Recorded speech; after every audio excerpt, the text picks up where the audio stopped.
Nano इसलिए शुरू की क्योंकि एक दिन जब वो ड्राइव कर रहे थे उन्होंने देखा कि एक परिवार एक स्कूटर पे भीग रहा है, तो उन्होंने कहा हम लोग 1 लाख की गाड़ी क्यों नहीं बना सकते, और वही हुआ। पर मैं अब ये बोलना नहीं चाहता, कंपटीशन ने एक बहुत ही भयानक रोल प्ले किया था, उसके बारे में ये अभी समय नहीं है बोलने का। एयर इंडिया जब वापस आया 2022 में, उनके मन में जो खुशी थी, क्योंकि आप याद रखिए उन्होंने जितना एयरलाइंस में इन्वेस्ट किया है और एयरलाइंस को वो इतनी अच्छी तरह जानते और कोई नहीं जानता। उन्होंने चेयरमैनशिप से रिटायर होने के बाद जब फुल टाइम वो नहीं काम कर पा रहे, तो उनकी जो छोटे इन्वेस्टमेंट जहाँ भी लगाए वो सारे बहुत अच्छी तरीके से। वही तो मैं आपको बोल रहा हूँ, वो क्योंकि रतन टाटा भारत और भारतीय में विश्वास करते थे।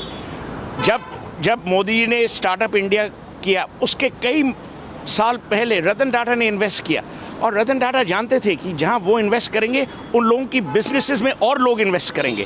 इसी भरोसे पे कि रतन टाटा ने इन्वेस्ट किया, तो उन्हें प्रोत्साहन किया, उन्हें इंकरेजमेंट दी। ये कोई नहीं करता। उनकी मैंने कई सारे ऐसे छोटे किस्से हैं जो मशहूर हैं कि जब उन्होंने एक छोटे ह्यूमैनिटेरियन टच के लिए कुछ बहुत बड़ा एक स्टेप लिया हो, जैसे अभी आप हम बता रहे थे कि उन्होंने किंग चार्ल्स का एक न्योता ठुकरा दिया था, क्योंकि तो किंग चार्ल्स ने उस टाइम प्रिंस चार्ल्स थे, बकिंगम पैलेस में उन्हें लाइफ टाइम अचीवमेंट अवार्ड उन्हें देना था। तो मैं 3-4 दिन पहले लंदन पहुंच गया, तो टाटा साहब का मुझे मिस कॉल्स आई। तो जब मैं एयरक्राफ्ट से निकला, मैंने उनको फ़ोन किया, उन्होंने कहा देखो मैं बकिंगम पैलेस नहीं आ पाऊंगा। मैंने कहा क्यों? नहीं, टीटो बीमार है। टीटो उनका जर्मन शेफर्ड था। मैंने कहा मीन्स? ही सेज नहीं। तो मैंने उस टाइम प्रिंस चार्ल्स को जाके बोला, उन्होंने कहा देखो ये है इंसान जो हर आदमी, हर कुत्ते, हर पशु के बारे में सोचता है, ये इंसानियत है। सर आप उनके काफ़ी करीब थे, उनके हर पहलू से आप वाकिफ थे। अच्छे बिजनेसमैन, एक सक्सेसफुल पायलट, अच्छे इंसान, एक अच्छे कंपनी के लीडर। आप कैसे चाहते हैं कि दुनिया उनको याद करे, रतन टाटा को? पद्म विभूषण रतन टाटा, बिजनेसमैन रतन टाटा, ये किस तरीके से? भारत का रतन, बस वो यही चाहते थे कि लोग उन्हें प्यार से, विनम्रता से और मोह से याद करें। उन्हें कोई अवार्ड ऑनर जो थी, कोई अवार्ड ऑनर ऐसी नहीं है जो उन्हें नहीं मिली। वो भारत के रत्न हैं, भारत के रत्न रहेंगे। और मैं समझता हूँ कि रतन टाटा शायद स्वर्ग चले गए हैं, ही हैज़ लेफ्ट, अब दुनिया में नहीं रहे, पर हमारे दिलों में, हमारे दिमाग में, हमारी संस्कृति में वो ज़रूर रहेंगे। एक लॉन्ग पेंडिंग डिमांड है जो पूरे कंट्रीमेंट में काफ़ी लोग ये मांग करते रहे हैं कि रतन टाटा को भारत रत्न दिया जाना चाहिए। एक बिजनेसमैन जिसने फिलैंथ्रोपी को एक नई हाइट दी, एक देश पर। मैंने तो ट्वीट भी किया है कि और उसमें मैंने मोदी जी को टैग किया कि भाई मेरे हिसाब से और कोई आदमी इस दुनिया में नहीं है, हमारे देश में नहीं है जिसे भारत रत्न और डिजर्विंग होना चाहिए। हाँ सर, ऐसे मौके पे कई सारी ऐसी चीज़ें हैं जो लोगों को याद आती हैं और वो भावुक कर जाती हैं। आप भी थोड़ी देर पहले हमारे साथ बात करते हुए भावुक हो रहे थे। कुछ ऐसा एक पर्सनल टच जो आप उनसे शेयर कर पाएँ जो रतन टाटा और आपके बीच रही हुई अब तक? वो मैं शेयर नहीं करूँगा, पर मैं सिर्फ यही करूँ, जैसे मैंने आपको कहा कि मेरे लिए वो पिता समान थे, दोस्त थे, और उससे ज़्यादा मैं आपको क्या कहूँ इस समय पे जो चोट सिर्फ मुझे नहीं, ये गलत बात है कि सिर्फ मैं भावुक हूँ। आप देखिए, आप लोगों से पूछिए, मैंने ऐसा कभी नहीं देखा, और ये रतन टाटा का बड़प्पन है। सर टाटा ग्रुप का बिजनेस और टाटा ग्रुप के जो फिलैंथ्रोपी प्रोजेक्ट है उनका फ्यूचर आप यहाँ से किस तरीके से देखते हैं? बहुत बढ़िया, क्योंकि चंद्रशेखरन जी जो चेयरमैन हैं और नोएल टाटा और मेली मिस्त्री जो टाटा ट्रस्ट में हैं, वो देखेंगे कि जो लेगेसी टाटा हाउस की है, हाउस ऑफ टाटा की है, वो क़यामत रहे। मैंने किसी को अभी बोला कि मैंने जब अपने पहले पिताजी और फिर उसके बाद माताजी को खोया है, आज मैंने तीसरा पेरेंट खोया है।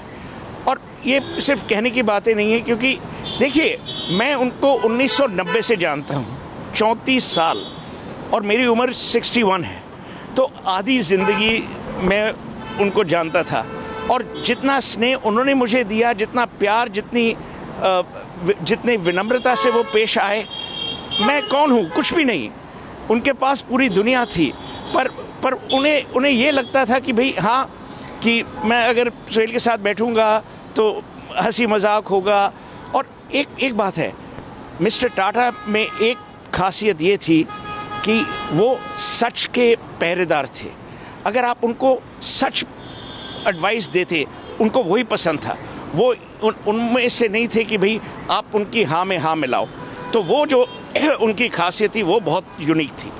एक चीज़ है कि वो एक सफल बिजनेसमैन थे, ये सभी लोग जानते हैं, उनकी फिलॉन्थ्रफी के बारे में भी बहुत किस्से मशहूर है, लेकिन एक ह्यूमन बीइंग के तौर पे कैसे थे वो, एक पर्सनल टच जो उनका लोगों के प्रति होता था, अपना स्टाफ, अपने दोस्त या अपने जानने वाले मैं आपको एक बात बोलूं, अगर वो कहीं बाहर जाते तो ये नहीं कोई स्टाफ अलग टेबल पे खा रहा है और कोई और अलग टेबल पे खा रहे हैं। सब एक साथ खाते थे, सब एक साथ रहते थे, सब एक साथ प्यार से रहते थे और सबकी देखभाल जो उनने, देखिए मैं आपको एक बात बोलूं, अगर इंसान एनिमल्स अपने कुत्तों की हिफाजत कर सकता है प्यार से, और मैं आपको बोलूं जब बॉम्बे हाउस रेनोवेट हुआ और चंद्रशेखरन जी चेयरमैन थे और अभी भी हैं, जब बॉम्बे हाउस रेनोवेट हुआ रतन टाटा ने इंसिस्ट किया कि एक एरिया सिर्फ कुत्तों के लिए होगा। ताज में भी आप जाइए, आज ताज बॉम्बे में जाइए, अगर कोई इंडी या रेस्क्यू डॉग है उसको अंदर जाने की पूरी परमिशन है। ये इंसानियत है।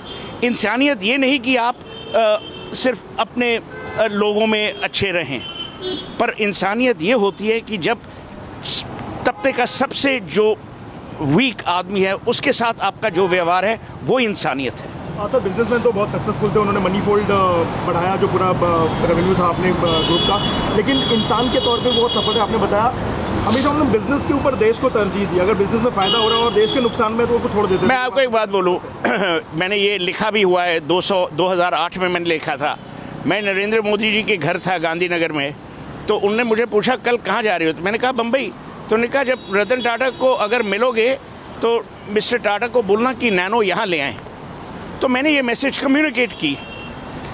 उसके बाद, और ये नरेंद्र मोदी की भी you have to give him credit, उसके बाद पूरा वो जो सनद एरिया था वो ऑटो हब बन गया। पर क्यों मिस्टर टाटा ने नैनो क्यों शुरू की?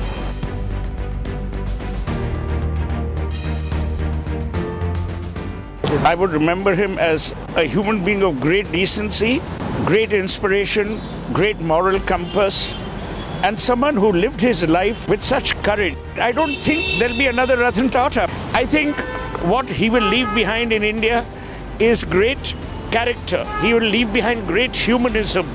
Ratan Tata has defined the true Indian, an Indian mired in culture, mired in decency, and with a very, very strong moral compass.